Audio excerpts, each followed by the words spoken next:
आज हम लोग एक केमिस्ट्री का बैच स्टार्ट करने वाले हैं जिसका नाम है केमिस्ट्री फाउंडेशन, यानी केमिस्ट्री का पूरा डिटेल से हम इस चैप्टर में हम लोग पढ़ेंगे। ठीक है। और ये जो केमिस्ट्री का बैच है ये आपका फुल टू फ्री है, कोई चार्ज नहीं लग रहा है। ठीक है, कोई चार्ज नहीं लग रहा है, फ्री फ्री फ्री है, पूरा का पूरा फ्री। अगर आप इंसान हैं और ज़िंदा है तो आप पूरा केमिस्ट्री आराम से समझ जाएंगे। ठीक है, तो चलिए हम लोग आज का पहला क्लास है जो स्टार्ट करने वाले हैं। ठीक है, आज ज़्यादा नहीं, हम लोग केवल और केवल इंट्रोडक्शन और थोड़ा बहुत केमिस्ट्री में नॉलेज इकट्ठा करने की कोशिश करेंगे। थोड़ा बहुत इंट्रोडक्शन पढ़ेंगे और कुछ डेमो क्लास आप लोगों को केमिस्ट्री का आज हम लोग देंगे। ठीक है, तो देखिए केमिस्ट्री को हिंदी में लोग रसायन विज्ञान कहते हैं। क्या कहते हैं? रसायन विज्ञान। रसायन विज्ञान की जो शुरुआत हुई थी और ये मिस्र देश में हुई थी। कहाँ पे? मिस्र देश में।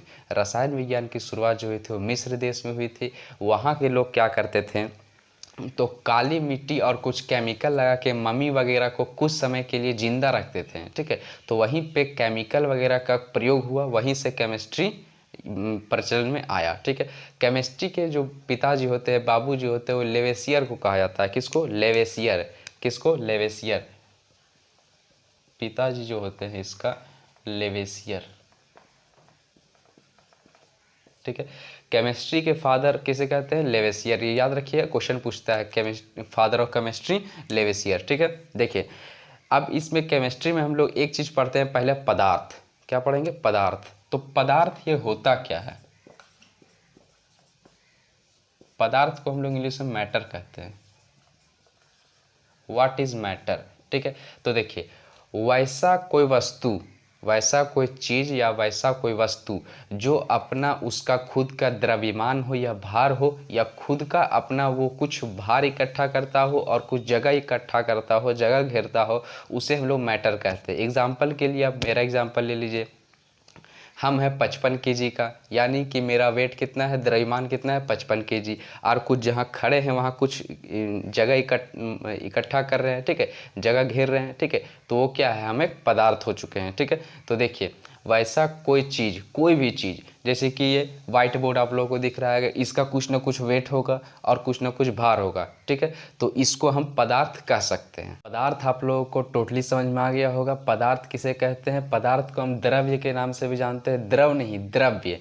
द्रव नहीं, पदार्थ। पदार्थ को हम द्रव्य कहते हैं। क्या कहते हैं? द्रव्य। एक होता है द्रव। द्रव मतलब हो जाता है लिक्विड, लेकिन लिक्विड नहीं यहाँ समझेंगे, हम लोग समझेंगे द्रव्य। पदार्थ को हम क्या कह सकते हैं? द्रव्य भी कह सकते हैं। ठीक है, तो पदार्थ किसे कहते हैं? तो वैसा कोई चीज़ जो अपना उसका भार हो, वेट हो, और अपना क्या करे, वो अपना जगह मतलब अपना जगह घेरता हो। ठीक है, तो उसे क्या कहते हैं? द्रव्य कहते हैं। अब हम लोग केमिस्ट्री में द्रव्य को दो पार्ट में बांटते हैं। द्रव्य को दो पार्ट में बांटते हैं, पदार्थ और द्रव्य। पदार्थ आप लोगों को समझ में आ गया होगा। पदार्थ को इंग्लिश में लोग मैटर और द्रव्य को हम लोग सब्सटेंस कहते हैं। क्या कहते हैं? सब्सटेंस। ठीक है, अब पदार्थ को हम लोग दो कैटेगरी में बांटते हैं। कितना कैटेगरी? दो कैटेगरी। पहला होता है आपका भौतिक गुण और दूसरा हो गया आपका रासायनिक गुण। अभी भौतिक गुण को हम लोग डिटेल से पढ़ेंगे, रासायनिक गुण को भी हम लोग डिटेल से पढ़ेंगे। ठीक है, तो देखिए भौतिक गुण में पहला आ जाता है आपका ठोस। ठोस क्या होता है? इसको इंग्लिश में हम लोग सॉलिड बोलते हैं, इसको लिक्विड बोलते हैं और इसको गैस बोलते हैं। ठीक है, सॉलिड, लिक्विड और गैस। देखिए सॉलिड का जो अणु होता है वो आपस में बहुत करीबी चिपका हुआ रहता है, इसी वजह से इस सॉलिड का थोड़ा वेट ज़्यादा होता है, भार ज़्यादा होता है, जगह ये थोड़ा घेरता है। ठीक है, तो इसे हम लोग सॉलिड कहते हैं। उम्मीद है आप लोगों को समझ में आ गया होगा। ठीक है, दूसरा है द्रव्य। द्रव्य में क्या रहता है कि सॉलिड में तो ज़्यादा मॉलिक्यूल्स करीब होगा। ठीक है, सॉलिड में ज़्यादा मॉलिक्यूल करीब होगा। और गैस, गैस में क्या होगा, तो मॉलिक्यूल्स आपस में कोई दूर दूर में होगा, कुछ दूरी दूरी में होंगे। ठीक है, यानी कि कोई यहाँ होगा तो कोई यहाँ होगा, यानी करीब नहीं होगा, थोड़ा दूर दूर में होगा मॉलिक्यूल्स। ठीक है, अणु, तो इसको गैस कहते हैं। अब सॉलिड से हो गया आपका कम और गैस से ज़्यादा, तो द्रव्य तो बीच में रहता है, इसको तो पढ़ना ही नहीं है। ठीक है, तो सॉलिड समझ में आ गया, द्रव्य समझ में आ गया, गैस भी समझ में आ गया होगा। ठीक है, अब चलिए हम लोग थोड़ा इसका एक और होता है हम लोग में जो हम लोग को पढ़ाया नहीं आता है। ठीक है, चौथा चीज, पहला तो ठोस हो गया, दूसरा द्रव्य, तीसरा गैस। ठीक है, चौथा हो जाता है आपका प्लाज्मा। चौथा क्या हो गया आपका प्लाज्मा।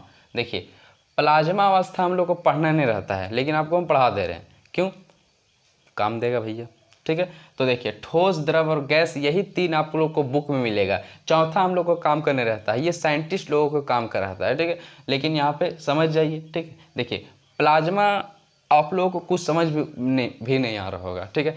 प्लाज्मा समझने के लिए हमको आयनाइजेशन स्टेज समझना पड़ेगा। अब ये आयनाइजेशन स्टेज क्या है वही आप लोगों को समझ में आएगा। देखिए केमिस्ट्री में हम जब भी आप लोगों को कुछ समझाने की कोशिश करेंगे वो और टफ हो जाएगा, ठीक है। तो यहाँ समझिए प्लाज्मा क्या होता है। देखिए ये प्लाज्मा समझिए, तो अगर हम कोई चीज़, कोई वस्तु है, मेरा क्या है, कोई ऑब्जेक्ट है, कोई वस्तु है, उसको हम क्या करें, पहले वो सॉलिड है, पहले वो क्या है, सॉलिड है, उसको अगर हम हीट देंगे, क्या करेंगे, गर्म करेंगे, क्या करेंगे, गर्म करेंगे, तो वो क्या बन जाएगा, वो बन जाएगा द्रव्य। क्या बन जाएगा, द्रव्य। अब द्रव्य को और हीट कर देंगे तो बन जाएगा गैस। क्यों, इसका जो अणु है, पहला जो ऑब्जेक्ट था, कोई वस्तु था, ये ठोस था। अब ठोस में मॉलिक्यूल्स आपस में करीब होते हैं, हम पहले बताए थे, ठीक है। उसको अगर हम गर्म कर दिए तो मॉलिक्यूल्स क्या होगा, आपस में भागेगा। क्या होगा, मॉलिक्यूल्स आपस में भागेगा। अब गर्म लगेगा तो भाग भी करेगा, ठीक है। तो गर्म हो जाएगा यानी द्रव्य क्या होगा तो जो ऑब्जेक्ट होगा वो बन जाएगा द्रव्य, यानी मॉलिक्यूल्स आपस में भाग गए थोड़ा करीब, ठीक है, दूर हो गए क्योंकि गर्मी लग रहा होगा उन लोग को, ठीक है। अब इसको द्रव्य बन गया, लेकिन और इसको हुमच के गर्म कर दिए, ठीक है, तो क्या बन गया, गैस। यानी इसका पूरा मॉलिक्यूल्स आपस में भाग गया, कोई भाग गया इधर, कोई भाग गया इधर, कोई नीचे, कोई ऊपर, यानी क्या हो गया, भाग गया। इसी तरह से अभी हम लोग प्लाज्मा समझेंगे कि प्लाज्मा कैसे क्या होता है, ठीक है। तो देखिए मान लीजिए एक क्लासरूम है, ठीक है, इसमें बच्चे बैठे हुए हैं, ठीक है। अब बच्चों के बीच में अगर आग लग गया, क्या लग गया, आग, तो आग लग गया, बच्चे क्या करेंगे, वहीं बैठेंगे, भागवे करेंगे, ठीक है। तो बच्चे भागेंगे, ठीक है। तो जो बच्चे भाग गए, तो पहले तो बच्चे क्या थे, ठोस थे, उसके बाद बन गए, भागे तो दूर हो गए, है ना। कोई इधर चल गया, राम इधर चल गया, श्याम आगे चल गया, अमन उधर चल गया, ठीक है। तो ये सब क्या है, द्रव्य बन गए, इधर उधर भाग गए यानी द्रव्य बन गए। उसके बाद उसमें से भी क्या करे, किसी को दौड़ा दे पकड़ के, मान लो कोई राम है, उसको दौड़ा दिए, कुछ लेके मसाल उसाल लेके उसको दौड़ा दिए, ठीक है। तो क्या बन गया, वो दौड़ गया यानी वो गैस बन गया। अकेला मॉलिक्यूल्स भाग रहा है, क्या हो रहा है, अकेला मॉलिक्यूल्स भाग रहा है, ठीक है। तो अकेला जो मॉलिक्यूल्स भागेगा तो उसको गैस बोलेंगे। अब उसमें भी क्या करें, जो राम को हम दौड़ा रहे थे, ठीक है, उसको एक कोना में ले जाके कोंच दे एकदम मसाल से, ठीक है, तो वही हो जाता है प्लाज्मा, ठीक है। क्या करें, को राम दौड़ रहा था, उसको दौड़ा दौड़ा के हम क्या किए, कोच दिए, कोना में लेके एकदम झौंस दिए मसाल से, एकदम झोल दिए, ठीक है। पेट उट सब फाड़ दिए, ठीक है। इधर खींचे तो निकल रहा है लीवर, इधर किडनी, ठीक है, इधर दिल, ठीक है। यानी चिथड़ा उड़ा देना मतलब होता है प्लाज्मा। चौथा अवस्था क्या है, प्लाज्मा। जब भी किसी चीज़ का चिथड़ा उड़ जाता है, ठीक है, इसी को बोलते हैं प्लाज्मा अवस्था। इसको हम आयनाइजेशन स्टेज बोलते हैं, आयनाइजेशन स्टेज। तो प्लाज्मा को हम लोग आयनाइजेशन स्टेज कहते हैं। तो उम्मीद करते हैं आयनाइजेशन स्टेज आप लोगों को समझ में आ गया होगा हद तक, ठीक है। अगर नहीं समझ में आया तो आगे भी इसको थोड़ा बहुत समझाएंगे। तो प्लाज्मा इतना ही समझिए कि किसी को अगर हम चिथड़ा उड़ा दें, ठीक है, तो उसी को कहते हैं प्लाज्मा आयनाइजेशन। खूब एकदम हाई टेम्परेचर में इसका होता है, ठीक है। अब देखिए अगर हम कोई ठोस था उसको गर्म किए, गैस बन गया। अब उसको भी गर्म किए तो क्या बन गया, सॉरी, ठोस को गर्म किए तो द्रव्य, द्रव्य को गर्म किए तो गैस। अब गैस को और हुमच के गर्म कर दिए तो क्या बन जाएगा, वो प्लाज्मा अवस्था में आ जाएगा। जब देखे होंगे आप लोग कि बिजली गिरता है, ठीक है, तो बिजली चमकता है तो एक बादल से एकदम भयानक हड़ाहे एकदम ठोक देता है, ठीक है, उसी को बोलते हैं आयनाइजेशन। कितना तेज बिजली होता है, किसी को मार देगा तो कौआ बन जाएगा वो, ठीक है। तो प्लाज्मा अवस्था एकदम तेज होता है, ठीक है। इसका एक दो एग्जाम्पल भी है, ठीक है, इसका एक दो एग्जाम्पल भी आप लोग लिख लीजिएगा। सूर्य का तापमान, सूर्य का तापमान, देखिए सूर्य का जो तापमान होता है कितना हाई टेम्परेचर का रहता है, ठीक है। एक सूर्य के पास जाके देख लीजिए कितना हाई टेम्परेचर रहता है, एकदम किसी भी चीज़ को गला देगा एकदम इजीली, ठीक है। तो सूर्य का जो तापमान होता है वो आयनाइजेशन स्टेज में आता है, यानी प्लाज्मा उसको कहा जाता है, ठीक है। उसके बाद दूसरा एग्जाम्पल हो गया बिजली का गिरना, बिजली का गिरना, ठीक है, ये भी क्या हो जाएगा, आयनाइजेशन स्टेज के अंतर्गत आ जाएगा, ठीक है। अब सवाल आता है कि ये प्लाज्मा दिखता किस टाइप से है, मान लीजिए आप लोग को तो हम प्लाज्मा समझा दिया, आयनाइजेशन स्टेज समझा दिए, लेकिन ये दिखेगा किस टाइप से, ठीक है। तो एग्जाम्पल के लिए आप लोग समझिए, एकदम शुद्ध एग्जाम्पल देते हैं आप लोग को। आप लोग खेखार देखे होंगे, थूक नहीं, खेखार, ठीक है, जो हुमच के एकदम थूकते हैं थू, ठीक है, जो हुमच के थूक देते हैं उसको खेखार बोलते हैं, भराक से एकदम, ठीक है। तो वो ना तो द्रव रहता है और ना ही गैस है ना ही सॉलिड है, ठीक है। वो क्या है, एक प्लाज्मा है, लिब्रिस तिब्रिस टाइप से रहता है, नहीं वो हिलेगा भी नहीं, उसको पसार दीजिएगा तो पसरा भी जाएगा, ठीक है, एक के जगह चिपक जाता है जाके, एकदम क्या होता है, चिपक जाता है। उसी टाइप से प्लाज्मा दिखता है, ठीक है। आप लोग कार्टून उर्टून में भी देखे होंगे, जो ज्वालामुखी फटता है तो लाल लाल लावा निकलता है, ठीक है, तो वो लावा भी क्या है, प्लाज्मा ही है, ठीक है। प्लाज्मा अवस्था में वही पाया जाता है, जो सबसे ज़्यादा गर्म हो, प्लाज्मा अवस्था। आयनाइजेशन आपको समझ में आ गया होगा, ठीक है, सबसे ज़्यादा गर्म कर दिए आयनाइजेशन स्टेज, इससे ज़्यादा कुछ गर्म हो ही नहीं सकता है, इससे ज़्यादा कुछ गर्म होगा ही नहीं, ठीक है। पांचवा अवस्था पाया जाता है BIS,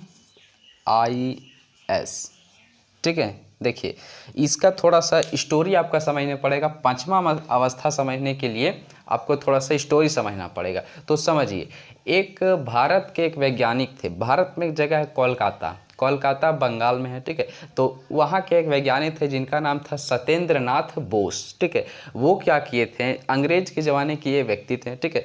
तो उस समय में क्या हुआ, ये दुनिया पांचवें अवस्था पढ़ रहा था, ठीक है, लेकिन भारत के एक वैज्ञानिक थे जिनका नाम था सत्येंद्र नाथ बोस, ठीक है। उन्होंने क्या किया, छठवां अवस्था खोज दिया, जिसका नाम रख दिए BIS, BIS, ठीक है। अभी इसको हम लोग समझते हैं BIS क्या है, ठीक है। तो सत्येंद्र नाथ बोस एक वैज्ञानिक थे, उन्होंने क्या किया, पांचवा अवस्था खोज दिया और एक अंग्रेजी जो अखबार निकलता था उसमें उसको छापने के लिए कहें, क्योंकि पूरा प्रचलन नहीं था ये पांचवा अवस्था, ठीक है, तो छापने के लिए कहें।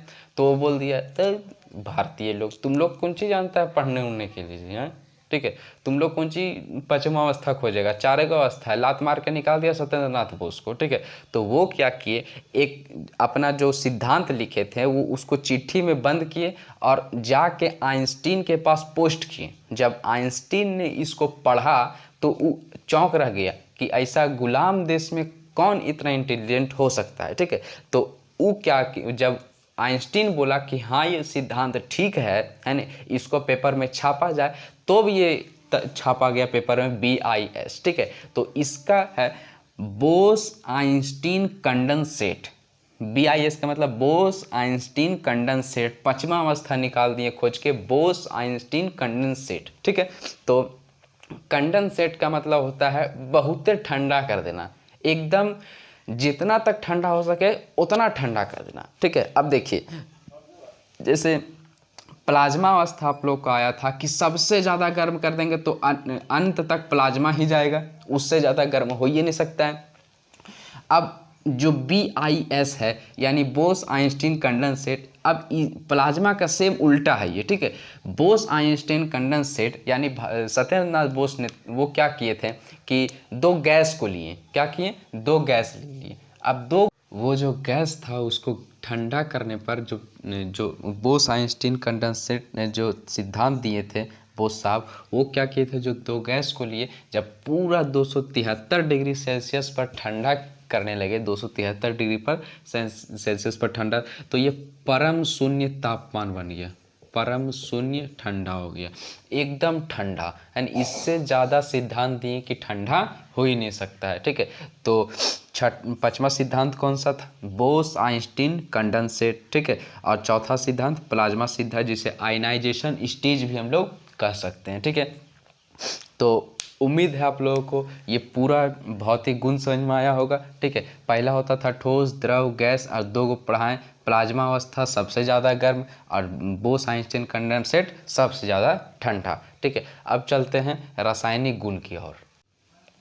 भौतिक गुण समझ में आ गया होगा, अब समझते हैं रासायनिक गुण, ठीक है। तो रासायनिक गुण को मुख्यतः 3 पार्ट में बांटा गया है, ठीक है। पहला है तत्व, तत्व को हम लोग इंग्लिश में एलिमेंट बोलते हैं, तत्व को इंग्लिश में एलिमेंट बोलते हैं। दूसरा होता है यौगिक, इसको हम लोग इंग्लिश में कंपाउंड बोलते हैं, क्या बोलते हैं, कंपाउंड। और तीसरा होता है मिश्रण, जिसको हम लोग इंग्लिश में मिक्सचर भी बोलते हैं, ठीक है। तो तत्व, यौगिक और मिश्रण, ठीक है, ये तीनों अभी हम समझते हैं। आप लोग को 10th क्लास में याद किए होंगे पीरियोडिक टेबल, पीरियोडिक टेबल यानी आवर्त सारणी। उसमें आप लोग जितना hydrogen, helium, lithium, barium, boron, carbon, nitrogen जितना देखते होंगे वो सब क्या था, वो सब तत्व था। जो सिंगल सिंगल आपस में घूमे उसको हम लोग तत्व कहते हैं। जैसे एग्जांपल में हो गया आपका हाइड्रोजन, ठीक है, ऑक्सीजन, ठीक है, ये सब क्या है, जो सिंगल सिंगल घूमे उसको तत्व कहते हैं, जो सिंगल घूमे उसको तत्व। और यही तत्व जब दो आपस तत्व को आपस में जोड़ लेता है उसी को बोलते हैं यौगिक। जैसे H2O, जब ये hydrogen plus oxygen, hydrogen plus में ऑक्सीजन इक्वल टू, जब दोनों मिल जाता है हाइड्रोजन प्लस ऑक्सीजन तो क्या बन जाता है, H2O, यानी कि ये जल का निर्माण कर लिया, ठीक है। क्या हो गया, जल का निर्माण कर लिया, ठीक है। तो पहचानने का नियम कैसे है, अगर कोई सिंगल सिंगल रहे तो उसको तत्व कहते हैं। अगर कोई फॉर्मूला में रहे, अगर कोई फार्मूला, तो जल का तो ये फार्मूला ही है, ठीक है। अगर कोई फार्मूला में रहे तो यौगिक बन जाएगा, और इसका ना कोई फार्मूला ही है, ठीक है, कोई फार्मूला नहीं है तो मिश्रण बन जाएगा। एग्जाम्पल के लिए कुछ भी ले लीजिए, जैसे कि पसीना, पसीना का कोई फार्मूला है नहीं, तो मिश्रण है, ठीक है। मिक्सचर, ठीक है, मिक्सचर जिसको स्वास्थ्य मिक्सचर बोलते हैं, ठीक है। तो स्वास्थ्य मिक्सचर उसमें क्या है, दाल है, चना दाल है, कुछ कुछ दाल और है, ठीक है। तो मिक्सचर वो क्या है, मिश्रण है, ठीक है, वो सब क्या है, मिश्रण है, ठीक है। तो तत्व समझ में आ गया होगा, जो ऐसा चीज़ जो केवल सिंगल घूमे उसको तत्व कहते हैं, ठीक है। यौगिक जो बॉन्ड बना के और किसी के साथ बन जाए, ठीक है, और फार्मूला बन जाए, क्या बन जाए, फार्मूला। इसको पहचाने नहीं हमें, इसको फार्मूला होगा तो यौगिक होगा। अरे इसका ना कोई फार्मूला है ना कोई, ये कुछ भी होता है, जिसका फार्मूला ना बने मिश्रण, जिसका फार्मूला ना बने वो मिश्रण में। पसीने को फार्मूला होता है, नहीं होता है, ठीक है। तो ये सब मिश्रण में चला जाता है। तत्व समझ में आ गया होगा, तत्व जो सिंगल सिंगल घूमे वो तत्व होता है। अगर आपको तत्व याद करना है तो पूरा पीरियोडिक टेबल रट लीजिए, ठीक है। तो वो सब क्या है, सारा तत्व है, ठीक है। उसके बाद आता है यौगिक। यौगिक में क्या होगा, एक तत्व और एक तत्व जब दोनों आपस में जुड़ के फॉर्मूला का निर्माण कर देगा तो उसको बोलते हैं यौगिक या कंपाउंड, ठीक है। और मिश्रण, इसका ना कोई फार्मूला होता है, ये केवल और केवल इसी तरह रह जाता है। जैसे कि मिल्क, दूध, मिल्क, ठीक है, मिल्क, इसका कोई फार्मूला होगा, दूध का कोई फार्मूला होगा, नहीं होगा, ठीक है। तो क्या है, मिश्रण है, मिक्सचर है, ठीक है। आगे समझिए, तो तत्व जो होता है, तत्व 3 टाइप से होते हैं। कितने, 3। पहला होता है इसमें धातु, धातु, दूसरा अधातु, और तीसरा उपधातु। धातु, अधातु, उपधातु, ठीक है। धातु को इंग्लिश में हम लोग मेटल, अधातु को नॉन मेटल, और उपधातु को मेटेलॉइड कहते हैं। क्या कहते हैं, मेटेलॉइड। तो मेटल, नॉन मेटल, मेटेलॉइड, ठीक है। देखिए तत्व में 3 पार्ट, ठीक है। पहला कौन, धातु, ठीक है। अब देखिए धातु को समझिए क्या होता है। देखिए धातु क्या होगा कि अगर कोई तत्व है उसमें धातु है तो कोई नियम अपनाएगा, ठीक है। क्या होगा, उसमें करंट जा सकता है ना। आप लोग पढ़े होंगे उसमें तन्यता, खींचने की क्षमता होती है, ठीक है। तो ये सब क्या होगा, धातु में उपस्थित होना चाहिए, ठीक है। तो धातु क्या करेगा, एकदम भयानक करंट दौड़ाएगा, हड़हड़ा के एकदम करंट देगा, उसे क्या बोलते हैं, धातु, ठीक है। और करंट नहीं दिया है ना, अधातु। करंट दे दिया, एकदम भयानक करंट दिया तो धातु, नहीं दिया अधातु, तनी तनी दिया उपधातु। अब तनी तनी कौन सी देगा, आप लोग मोबाइल देखे होंगे, मोबाइल का चार्जर, ठीक है। तो चार्जिंग जो करते हैं एक के बार का हुमच के फेंक देता है 225 वोल्ट, नहीं ना, ठीक है। तनी तनी चार्जिंग देता है, ठीक है। तो तनी तनी जो चार्जिंग देता है देखेंगे 1%, 2%, 3%, धीरे धीरे करते करते 100% तक होता है। अब 200-300 नहीं हो जाएगा, ठीक है। तो उपधातु मतलब क्या हो गया, मेटेलॉइड कहने का मतलब है जो थोड़ा तनी तनी तनी तनी करंट उसमें दे, ठीक है। अब धातु जो हुमच के करंट फेंक दे एकदम, ठीक है, एकदम हुमच के, है ना। अच्छा, धातु जैसे लोहा, ठीक है, तो बोलेगा जाने दे जाने दे जाने दे, करंट जाने ही दे, ठीक है, पूरा जाने दे, कहीं रोकेगा नहीं, रोकेगा, जितना करंट देना है दो, ठीक है।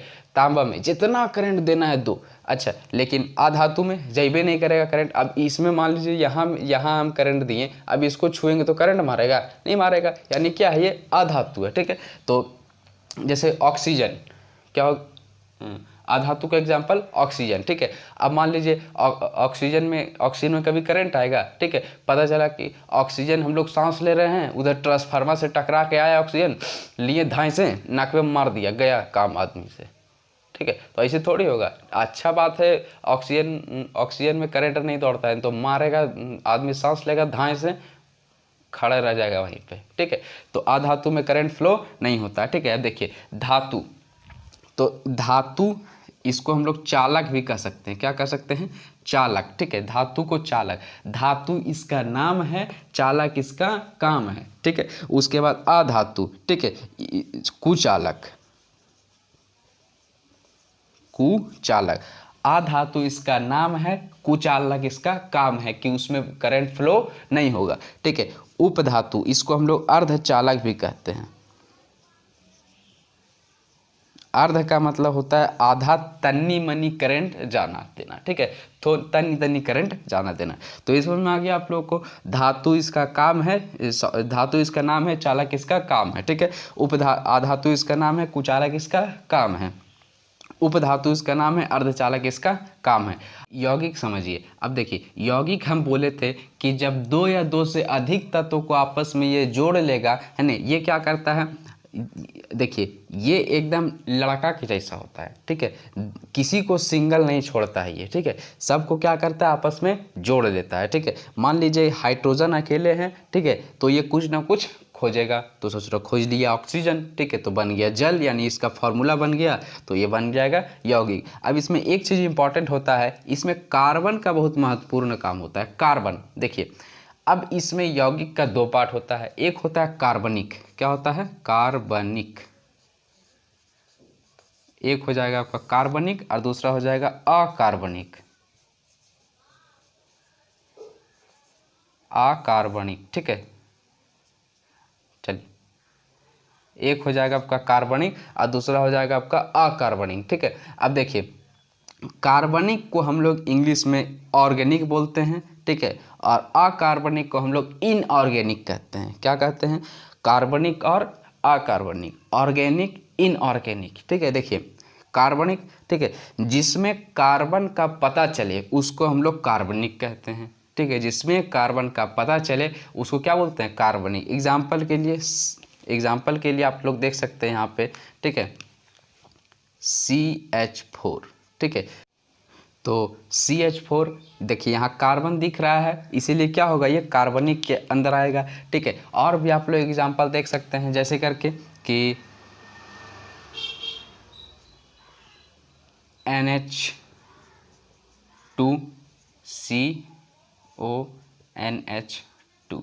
ठीक है, देखिए इसमें भी कार्बन का पता चल रहा है, सी से कार्बन का पता चल रहा है, यानी ये भी क्या होगा, ये कार्बनिक हो जाएगा। ठीक है, ये फार्मूला जिसमें जोड़ेंगे यौगिक, फार्मूला दिखा तो यौगिक हो जाएगा। जो आपको फार्मूला दिखा धाई से मार दीजिए, वो क्या है? यौगिक। और उसमें अगर कार्बन दिखा तो कार्बनिक। ठीक है, C4 कार्बन पता चल रहा है, यानी वही क्या है? कार्बनिक। आँख मूंद के एकदम मार दीजिएगा, कार्बनिक। अंधा आदमी बता सकता है कि ये कार्बन है। ठीक है, ये फार्मूला यूरिया का फार्मूला है। ठीक है, किसका? यूरिया का, CH2CONH2। ठीक है, ये क्या है?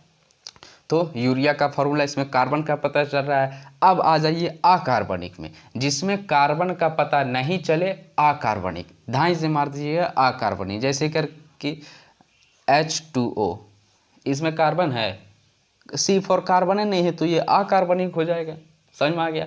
ठीक है, जिसमें कार्बन नहीं है वो अकार्बनिक, जिसमें कार्बन है वो कार्बनिक। ठीक है, एक एग्जाम्पल आप लोग को हम देते हैं, वो बताइएगा क्या ये कार्बनिक है या कार्बनिक नहीं है। CaCl। ठीक है, CaCl। ठीक है, ये कार्बनिक है या अकार्बनिक है? ठीक है, तो ध्यान से सुनिए पहले, उसके बाद हम आप लोगों को क्वेश्चन एक लास्ट में देंगे कि ये कार्बनिक है या अकार्बनिक। ठीक है, देखिए पहले समझिए, अकार्बनिक एक और तरह से आप लोग को पकड़ने के लिए दिया जाएगा। ठीक है, देखिए CaCl। ठीक है, देखिए Ca क्या है? कैल्शियम है। ध्यान समझिएगा, C के साथ अगर कोई स्मॉल लेटर लगा रहे सी के साथ नीचे में अगर कोई स्मॉल लेटर छिपा रहे, ठीक है, तो वो होता है अकार्बनिक। अब आप तो बोलिएगा कि आप तो अभी पढ़ाइए दिए, ठीक है, कि सी जहाँ रहेगा कार्बनिक है ना, तो यहाँ भी सी है, ये भी कार्बनिक के होना चाहिए, जहाँ यहाँ भी तो सी है, ठीक है, CaCl, ठीक है, ये भी तो क्या है, कार्बन है, C फॉर कार्बन, तो कार्बनिक में आना चाहिए, लेकिन नहीं, ये कहाँ आएगा, अकार्बनिक में। आप बोलिए कैसे, तो हम अभी बोले कि C फॉर तो कार्बन होगा, लेकिन अगर इसके साथ स्मॉल लेटर कुछ लगा रहे तो ये अकार्बनिक में आएगा, कोई दिक्कत। सी के साथ अगर कोई स्मॉल लेटर लगा रहे हैं तो अकार्बनिक में, तो CaCl कौन सा हो जाएगा, अकार्बनिक। किसी को कोई दिक्कत नहीं, समझ में आ गया। चलिए आगे बढ़ते हैं, ठीक है। तो कार्बनिक समझ में आ गया, जिसमें कार्बन लगा रहे, C फॉर कार्बन, वो कार्बनिक हो जाएगा। आँख मूंद के कर दीजिएगा, देखिए यहाँ भी C है, यहाँ भी C, ये क्या हो जाएगा, कार्बनिक। अकार्बनिक में C नहीं रहेगा, और अगर C रहा तो उसके नीचे देख लीजिएगा अगर कोई स्मॉल लेटर है तो वो क्या हो जाएगा, अकार्बनिक। अगर स्मॉल लेटर नहीं है तो कार्बनिक। यौगिक आप लोगों को समझ में आ गया, जिसमें अगर सी दिखे, C फॉर कार्बन, तो कार्बनिक हो जाएगा। जिसमें C ना दिखे वो अकार्बनिक। अगर C दिखे उसके नीचे देख लीजिए कोई स्मॉल लेटर है तो अकार्बनिक। अगर स्मॉल लेटर नहीं है तो वो कार्बनिक होगा, ठीक है। आगे चलिए, देखिए मिश्रण। मिश्रण में कुछ नहीं होता है, ज़्यादा कुछ नहीं होता है। आप लोग को मिश्रण में दो चीज़ पढ़ना है। क्या पढ़ना है, दो चीज़, ठीक है। पहला पढ़ना है आपका विषमांग, विषमांग, ठीक है, और दूसरा पढ़ना है समांग। अब ये समांग और विषमांग क्या है, ठीक है। देखिए विषमांग को हम लोग हेट्रोजीनियस कहते हैं। क्या कहते हैं, विषमांग को इंग्लिश में हेट्रोजीनियस कहते हैं, और समांग को इंग्लिश में हम लोग होमोजीनियस कहते हैं। क्या कहते हैं, होमोजीनियस। अब हम लोग समझते हैं क्या होता है विषमांग और समांग, ठीक है। एग्जाम्पल के लिए समझिए आप लोग, ठीक है, कि मान लीजिए कि एक कटोरा ले लिए हम, एक कटोरा ले लिए, उसमें क्या किए हम, तो लाल वाला हमारा है चीनी, लाल वाला क्या है, चीनी, और ब्लू कलर से हम रंग दे रहे हैं जो है नमक। क्या है, नमक, ठीक है। अब दोनों को ऊपर से हम ढक्कन लगा के, ये कटोरा ऊपर से ढक्कन दे के, ठीक है, इसको क्या करें, फेंट दें इसे, क्या करें, फेंट दे, हिला दे, पूरा इसे हिला दे, ठीक है। तो ये इधर उधर तो बिछड़ जाएगा, लेकिन उसको उघाड़ के देखेंगे हम, ठीक है, तो हमको पता चलेगा कौन नमक है कौन चीनी है, ठीक है। लाल लाल पता चल रहा है नमक है, और लाल लाल पता चल रहा है चीनी है, और ब्लू पता चल रहा है कि नमक है, ठीक है। लेकिन इसमें हम क्या करें, ऊपर से ये ढक्कन खोल के इसमें हम पानी डाल दें। क्या डाल दें, पानी, ठीक है। तो जब पानी डाल देंगे तो ये पूरा क्या होगा, इसमें कुछ नहीं पता चलेगा कि ये नमक है कि चीनी है, ये केवल पानी नज़र आएगा, ठीक है। तो जिसमें हमको पता चल गया उसको बोलते हैं विषमांग, और जिसमें हम लोग पानी डाल के घोर घार दिए उसको बोलते हैं समांग, ठीक है। तो ध्यान से समझिएगा एक और एग्जाम्पल से, ठीक है। मान लीजिए कि एक कुकर है हमारे पास। क्या है, कुकर ले लिए, ठीक है। अब कुकर में हम क्या, कुकर तो गोल ही नहीं होता है, कुकर है गोल, ठीक है। अब कुकर ले लिए, उसमें हम क्या करें, लाल वाला हम डाल दिए हैं चना दाल। कौन सा दाल, चना दाल, ठीक है। और ब्लू वाला डाल दिए हैं खेसारी का दाल, खेसारी लाल नहीं, खेसारी दाल, ठीक है। देखिए लाल वाला था मेरा चना दाल, और ब्लू वाला खेसारी का दाल, ठीक है। अब देखिए ये हो गया हमारा, ठीक है। तो इसको अब हम क्या करें, इसको अगर हम फेंट दे हिला के बिना पानी में डाले, ठीक है, तो हमको पता चलेगा कौन खेसारी का दाल था और कौन चना दाल था, ठीक है। तो पता चल जाएगा। लेकिन अगर हम इसमें पानी डाल के 2-4 सीटी लगा दिए एकदम बढ़िया से, अब उघाड़ के देखिए तो कौन खेसारी की लाल है कि कौन खेसारी की दाल है, सो पता चलेगा, नहीं पता चलेगा, ठीक है। तो यही होता है समांग, जिसमें हमको पता नहीं चले है ना वो समांग है ना, और जिसमें हमको पता चल जाए वो विषमांग, ठीक है। समझ में आ गया। देखिए ध्यान से, विषमांग को ही हम लोग समांग बना रहे हैं, बस केवल पानी डाल के। इसमें भी पानी डाले थे हम लोग, चीनी वाला में, नमक वाला में, और ये दाल वाला में हम लोग पानी डाल के क्या किए, उसको बना सकते हैं। तो विषमांग को हम लोग विलयन भी कहते हैं। क्या कहते हैं, विलयन भी कहते हैं। किसी को कोई दिक्कत। चलिए आज के लिए इतना ही, मिलते हैं कल नेक्स्ट वीडियो के साथ। जय हिंद।